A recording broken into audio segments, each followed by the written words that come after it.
Hello chums, Rob Ross here. How you doing on this Friday? Hope you're all well out there. Of course, sad news came in yesterday of the death of Edward Hugh McGuinness, best known and best loved, of course, as that great comedian Eddie Large. What a great variety clown he was.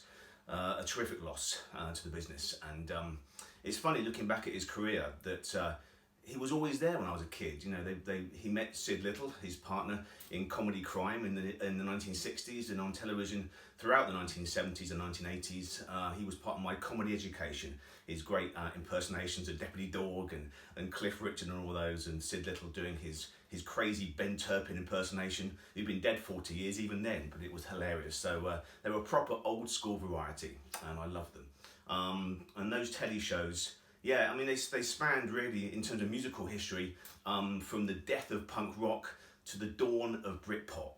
They were around a long, long time, and let's hope that maybe the BBC, in their wisdom, will release a few on DVD now. I'd love to get those on proper shiny disc to rewatch. They're gorgeous fun. Of course, they went into pantomime and summer season. They were proper live comedians. They were great at that. And then, like every great old soldier, they faded away. And then fast forward, would you believe it, my favourite annual festival, the Bristol Slapstick Festival, and last January 2019, Sid Little and Eddie Large reunited on stage, interviewed by my good pal Dr. Matthew Sweet, and it was packed, the Bristol Old Vic, and the love and the affection for those two comedians was just palpable. It was amazing, and it was a delight for me to spend a bit of time with them after the show and tell them how much I love them, really. So we'll miss Eddie Large, a brilliant comic, but remember him with love and affection and a smile. That's what he'd want. Anyway, there's also, of course, the daily recommendation for Talking Pictures TV. That's tomorrow, Saturday the 4th of April.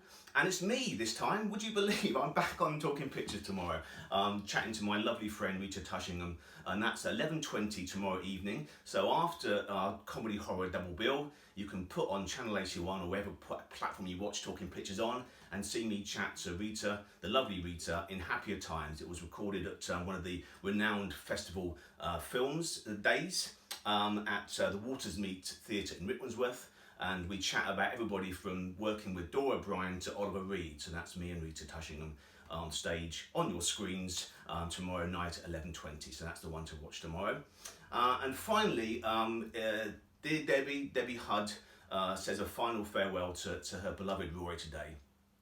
It's Roy Hudd's funeral, 3 o'clock. So at 3 o'clock, British Summer Time, charge your glasses, have a laugh, think of Roy Hudd, the genius, the wonderful human being that was and is Roy Hudd, whose legacy will live on and on. But his funeral is going to be obviously very intimate and dignified and quiet. There'll be, hopefully, I think Debs is planning a memorial service at the Actors Church, of course, in London on September the 25th, I think, if all goes well and this blows over. So we'll raise the roof one last time for the legend that is Roy Hudd. But I want to finish today, if you'll forgive me, with a little musical song, one of Roy's favourites from the turn of the last century, made famous by an act called Morny Cash. But this is for Roy. So I live in Trafalgar Square with 4 lions to guard me, fountains and statues all over the place, and the metropole staring me right in the face. I own it's a trifle drafty, but I look at it this way, you see. If it's good enough for Nelson, it's quite good enough for me. Cheers, Roy.